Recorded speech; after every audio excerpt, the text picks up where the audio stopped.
Hello students, welcome to my YouTube channel platinum chemistry classes. अब चलते हैं हम नेक्स्ट टॉपिक की तरफ। हमारा नेक्स्ट टॉपिक है, लास्ट हमने टॉपिक किया था solid in liquid. Next topic है हमारा solubility in gas in liquid. Solubility in gas in liquid हमारा नेक्स्ट टॉपिक है। देखिए, इसमें गैस और लिक्विड का सॉल्युबल होगा, सॉल्युबिलिटी हम फाइंड करेंगे। The maximum amount of a gas in ml, the maximum amount of gas in ml में होनी चाहिए जो soluble in A given liquid. जो एक सॉल्युबल लिक्विड होगा वो कितना होगा, 100 ml, यानी गैसेस से ज़्यादा अमाउंट में होना चाहिए to form a saturated solution at same temperature. जो गैसेस ये लिक्विड होता है, the maximum amount of gas, एक मैक्सिमम अमाउंट में गैस जो होती है वो डिसॉल्व होती है, किस में होती है, लिक्विड में, 100 ml approximate, to form a saturated solution at a same temperature होना चाहिए। वैसे जो आपकी गैसेस होती हैं वो ऑल गैसेस आर पोलर, ठीक है, पोलर फॉर्म में होती हैं, ठीक है। बट कुछ ऐसी होती हैं जिनमें कार्बन प्रेजेंट होता है तो वो लेस सॉल्युबल होती हैं, ठीक है। जैसे CO2 है, वो भी एक लेस सॉल्युबल है, ठीक है, वो भी इसमें आ जाती है, नॉन पोलर में आ जाती है। ओके, तो हम चलते हैं इस पे। अब इसमें आता है फैक्टर अफेक्टिंग आता है nature of gas and liquid. Nature of gas और लिक्विड का नेचर बताएंगे, पोलर है, नॉन पोलर है, इस तरीके से। टेम्परेचर पे क्या इफेक्ट पड़ता है इसका, इंक्रीज करता है, सॉल्युबिलिटी क्या होती है, ठीक है। फिर आता है प्रेशर। ओके, इसके बारे में डिस्कस करते हैं। सबसे पहला आता है आपका नेचर। आप नेचर में लाइक डिसॉल्व लाइक, यानी एक जैसा, यानी polar dissolve polar, polar dissolve polar में मिक्स होगा। आयनिक जो सॉल्ट होते हैं हमारे, तो ionic dissolve ionic, and covalent bond आप जानते हो, जिसमें सिंगल बॉन्ड बनता है, डबल बॉन्ड, ट्रिपल बॉन्ड, वो कोवेलेंट बॉन्ड डिसॉल्व कोवेलेंट में होंगे। Okay, gases are example of polar and non polar. अब आ जाते हैं एग्जाम्पल पर। देखिए N2O2 ये नेचुरल गैस होती हैं, वो वाटर में लो सोल्यूबल होती हैं, ठीक है, वाटर में लो सोल्यूबल होती है। ओके, ये नॉन पोलर होते हैं, ये पोलर होती हैं, ठीक है। तो N2O2 और CO2। अब दूसरा गैस जिसमें N2O2CO2 dissolve in benzene, non polar ये क्या होंगी, मोर सोल्यूबल, यानी बहुत आसानी से ये बेंजीन में मिक्स हो जाएंगी। बट ये होंगी नॉन पोलर, ये बहुत लो सोल्यूबल होंगी, बहुत कम उसमें सोल्यूबल होंगी। Other example like ammonia NH3 gases जो होती है, अमोनिया गैस होती है, SO2 होती है, वो डिजोल्व है, मोर सोल्यूबल है, क्योंकि ये पोलर होती है, तो पोलर डिजोल्व पोलर, तो ये आपको इसमें आ जाएगा वाटर, ये मोर सोल्यूबल होगी। नेक्स्ट आता है NH3SO2, ये पोलर है, ये नॉन पोलर है, तो ये लेस सोल्यूबल होगी, ठीक है। तो ये हमारी गैसेज हैं, कुछ गैसेज होती हैं जो पोलर से नॉन पोलर या पोलर से नॉन पोलर से पोलर में मिक्स होती हैं, बहुत ही लो सोल्यूबल होती हैं। आ जाते हैं नेक्स्ट टेम्परेचर पर। टेम्परेचर में क्या होता है कि अगर टेम्परेचर इंक्रीज होगा गैसेज का, अगर सॉल्युबल है हमारे पास किसी लिक्विड में, तो अगर टेम्परेचर इंक्रीज होगा तो सॉल्युबिलिटी क्या होगी, डिक्रीज होगी। अगर टेम्परेचर डिक्रीज होगा तो सॉल्युबिलिटी क्या होगी, बढ़ेगी। देखिए, पार्टिकल्स पे डिपेंड करता है, उसके नेचर पार्टिकल पे डिपेंड करता है। मैंने आज पहले बताया था कि गैसेस के पार्टिकल पे डिपेंड करता है कि टेम्परेचर इंक्रीज होगा तो सॉल्युबिलिटी डाउन होगी। ओके, प्रेशर में क्या होगा, जब प्रेशर इंक्रीज होगा तो सॉल्युबिलिटी क्या होगी, इंक्रीज होगी। क्यों, उस पर दबाव पड़ेगा। प्रेशर पे जब उसकी वेपर बनेगी, जब उसके अंदर वेपर होगी गैसेस की, वेपर प्लस लिक्विड होगा, उस पर तो दबाव पड़ेगा, तो ये प्रेशर के साथ साथ सॉल्युबिलिटी भी क्या होगी, इंक्रीज होगी। ओके, तो नेक्स्ट में हम अभी प्रेशर को और भी समझाएंगे आगे। इस टॉपिक में अभी आगे और प्रेशर को समझाना है, किस तरीके से वो फॉलो करता है, स्टेटमेंट के बारे में बताते हैं, ये आप तुम नोट कर लीजिए।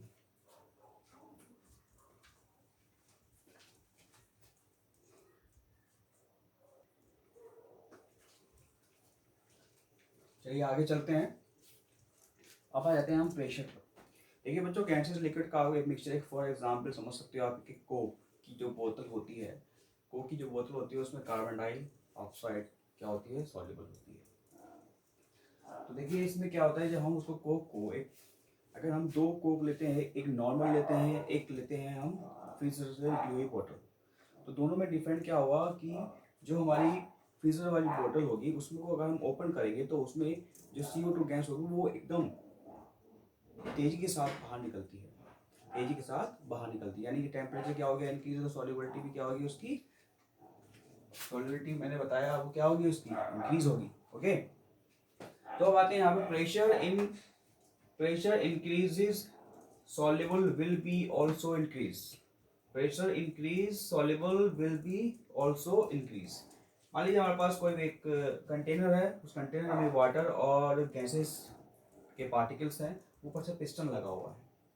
अब उस पिस्टन को हम प्रेस करेंगे तो pressure effected by the solubility of gases up to a large extents, यानी कि जब उसको प्रेस करेंगे कंप्रेस करेंगे तो पार्टिकल क्या होंगे इसमें मोर सॉल्युबल होंगे। एक तो प्रेशर लगेगा, गैस का प्रेशर लगेगा और पार्टिकल जो है वो एक सॉल्वेंट इस लिक्विड में मिलने आगे की ओर बढ़ेंगे प्रेशर के साथ। तो सॉल्युबिलिटी क्या होगी, अगर हम प्रेशर बढ़ाएंगे तो क्या बताया था मैंने, प्रेशर बढ़ाएंगे तो सॉल्युबिलिटी भी क्या होगी इंक्रीज होगी। तो यहाँ पर अगर हम प्रेशर बढ़ा देंगे तो सॉल्युबिलिटी क्या हो जाएगी बढ़ जाएगी, एकदम होने लगेगी। तो यहाँ पे pressure effected the solubility of gases up to a large extents, the effect of pressure on solubility of gases can be explained by the Henry law। अब इस चीज को समझाने के लिए कि ये क्यों होता है, ये हेनरी लॉ आता है। ये हमने लगाया है एक तरीके से, एक एग्जांपल बताया है आपको कि कंप्रेस द पार्शियल प्रेशर, यानी पार्शियल प्रेशर गैस का दबाव, जो गैस का दबाव लगता है, ठीक है, तो वो किस तरीके से ऐसा क्यों होता है, ठीक है, ऐसा क्यों होता है। हेनरी लॉ आता है हमारा, वेरी वेरी इंपॉर्टेंट टॉपिक है यहाँ पर। ये सबसे पहला टॉपिक आया आपका Henry law, very very important है हेनरी लॉ। तो हेनरी लॉ ने बताया था कि किस तरीके से एक गैस का मास, जो मैं इस गैस का मास होता है प्रेशर के प्रोपोर्शनली होता है, डायरेक्टली प्रोपोर्शनल होता है। तो यहाँ पर हेनरी लॉ स्टार्ट कर रहे हैं हम। हेनरी लॉ देखिए, the solubility of a gas in a liquid is directly proportional to the partial pressure of a gas is present above the surface of a liquid. अब Henry ने ये कहा था कि कोई भी लिक्विड किसी कंटेनर में भरा हुआ है और उसमें गैस अगर प्रेजेंट है तो सरफेस यानी वाटर के सरफेस जो लिक्विड होगा उसके सरफेस पर जो गैसेस प्रेजेंट रहेगी वो इसके पार्शियल प्रेशर यानी प्रेशर के प्रोपोर्शन होगी, यानी प्रेशर के प्रोपोर्शन होगा उसका मास, प्रेशर के प्रोपोर्शन होगा उसका मास। जो गैस का मास लगा हुआ है उस पर इसमें दबाव लगा हुआ है, ठीक है, एक प्रेशर हो गया और उसमें क्या हो गया वेट हो गया, ठीक है। तो gases present above the surface of liquid of solution, the partial pressure of the gas in vapour phase P is proportional to the mole fraction of the gas X in the solution। अब यहाँ पे X क्यों लिया, देखिए X इसलिए लिया है कि नंबर ऑफ मोल फ्रैक्शन हम गैसेस के फाइंड करते हैं। यहाँ पर हम M भी ले सकते हैं बट M के बाद हमें मोल फ्रैक्शन ये आपको X ही निकालना पड़ेगा, ठीक है। Number of moles gases, mole fraction of the gases में फाइंड कर देंगे। तो P is proportional X mole fraction of the gas into solution, mole fraction of the gas यानी कि जो सॉल्यूशन बना है हमारा लिक्विड और गैसेस का जो सॉल्यूशन हो गया है उसके अंदर जो प्रेजेंट गैसेस के पार्टिकल हैं, गैसेस है, उसका मोल फ्रैक्शन फाइंड करते हैं। मास तो है ही, ठीक है। P equal to KH X gas. अब यहाँ पर K जो है वो हेनरी लॉ कांस्टेंट है, ये हेनरी ने अपना कांस्टेंट दिया था इसको इक्वल करने के लिए। Pressure equal to P equal to partial pressure, ठीक है। पार्शियल प्रेशर क्या होता है कि पार्शियल प्रेशर जो होता है वो गैस का प्रेशर जो लग रहा है, ठीक है। वेपर प्रेशर वो भी आगे बताएंगे, एक तो पार्शियल प्रेशर होता है, एक वेपर प्रेशर होता है। वेपर का प्रेशर जब कंटेनर का टेम्परेचर इंक्रीज करते हैं तो जो हमारे पास सॉल्यूशन होता है उसकी वेपर बनने लगती है, और वेपर बनने के बाद जब ऊपर के क्लोज कंटेनर के अंदर जब हम किसी लिक्विड को हीट करते हैं, टेम्परेचर इंक्रीज करते हैं, तो जब उसमें से वेपर बनती है तो वेपर बनकर के ऊपर कंटेनर के सरफेस पर टकरा करके वापस नीचे की ओर आती है, ठीक है, तो उसको वेपर प्रेशर कहते हैं, ठीक है। वो अभी आगे हम टॉपिक बताएंगे अभी, ठीक। तो पार्शियल प्रेशर तो वो गैसेस का प्रेशर हो गया किसी कंटेनर में, अगर हमारे पास किसी कंटेनर में कोई भी अगर गैस प्रेजेंट है तो उसको जो नीचे की ओर दबाव लगाती है उसे पार्शियल प्रेशर कहते हैं। अब KH हो गया हेनरी कांस्टेंट, क्या हो गया ये हेनरी कांस्टेंट। अब इस क्वेश्चन, अब इसको आगे अभी स्टेटमेंट और अभी अभी हम इसको और करेंगे। देखिए इसमें क्या होगा, P equal to K H x gas. तो अब x गैस है, तो x का मतलब यहाँ पर ये जो x लिया है मैंने मोल फ्रैक्शन है। ये क्या है, मोल फ्रैक्शन कहेंगे इसको। हम क्या कहेंगे, मोल फ्रैक्शन कहेंगे। ठीक है, क्या कहेंगे हम इसको, मोल फ्रैक्शन।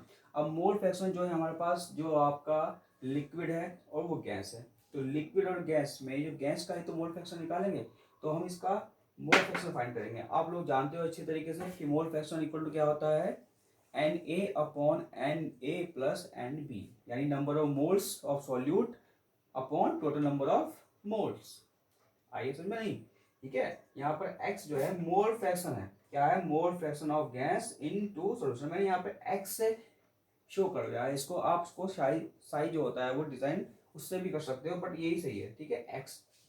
ठीक है, आगे हम क्या करेंगे, P equal to K H x, यानी हेनरी पर के एक्स। यहाँ पर हम इसकी वैल्यू रख देंगे, क्या रख देंगे, N A upon N A plus N B.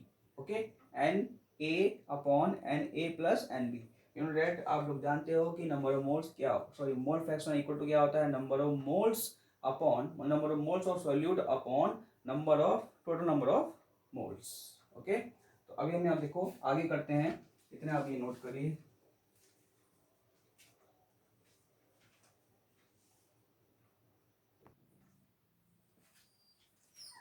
चलिए आगे चलते हैं।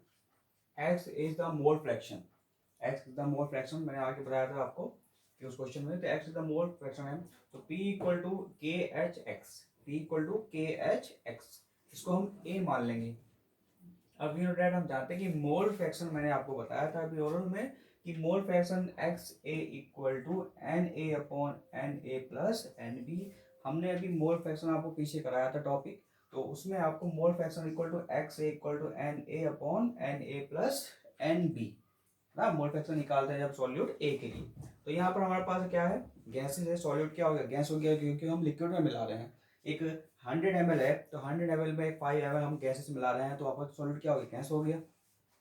तो आप यहाँ पे देखिए पुटिंग, यहाँ पे putting the value of X A in equation A, तो ये वैल्यू हम यहाँ पे पुट कर रहे हैं। तो यहाँ पे P equal to K H N A upon N A plus N B, ये आपका हेनरी लॉ कंप्लीट होता है।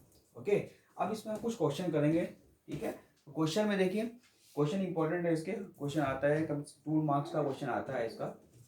देखिए पहला क्वेश्चन है, Henry law constant, Henry law constant for the molality, Henry law constant for the molality of methane gas, जो methane gas होती है, of in benzene at 298 kelvin is 4.27 multiply 10 की power 5 millimetre mercury. Millimetre mercury ये pressure की एक unit होती है जो mmHg बोलते हैं। Calculate the solubility of methane in benzene 298 Kelvin under pressure 760 mmHg।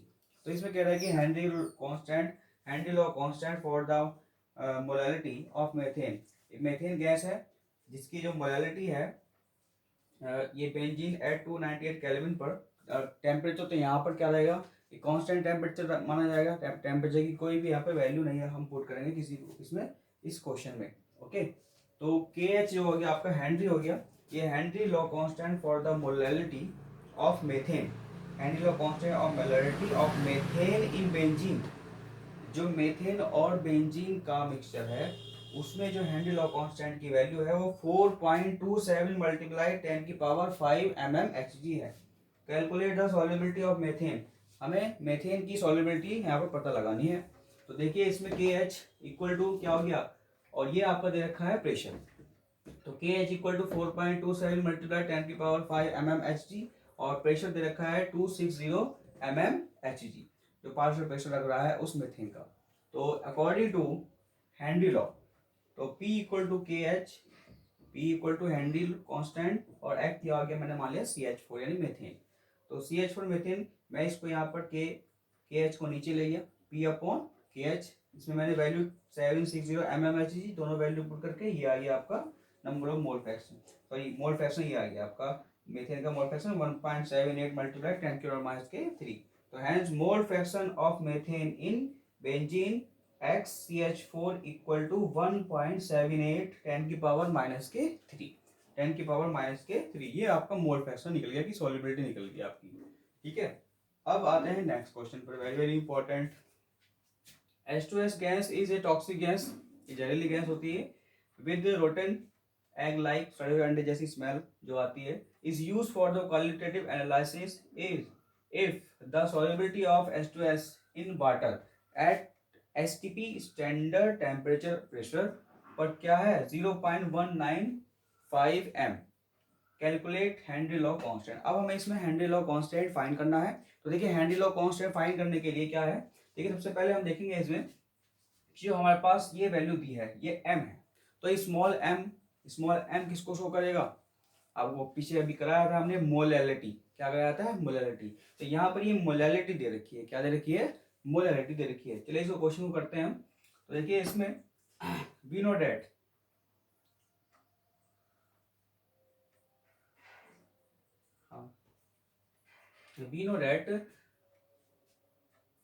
Molality का फॉर्मूला क्या होता है, molality equal to number of moles of solute mass of solvent in KG, number of moles of solute mass of solvent in KG. तो mass of solvent in KG, तो देखिए तो ये देखिए इसमें कि m की वैल्यू कितनी होगी 0.195 m और w वेट हमने ले लिया 1000 ग्राम, यानी हमने एक कर लिया है, एज्यूम कर लिया है, मान लिया 1000 ग्राम। अब 1000 ग्राम को हमने चेंज कर लिया, कितना गया 1 kg, यानी 1 kg में हम मिला रहे हैं 0.95, यानी स्टैंडर्ड STP पे है तो 1000 हमने ऐड कर लिया है यहाँ पर। ठीक है, तो w m इक्वल टू 0.195 और w आ गया। ठीक है, अब इसमें हम क्या करेंगे, हमें निकालना क्या है, इसमें निकालना है number of moles of solute. अब number of moles of solute अभी और निकालना है इसमें, तो number of moles of solute कैसे निकलेगा अभी आगे कराएंगे हम इसको। ओके, अभी आप नोट करिए।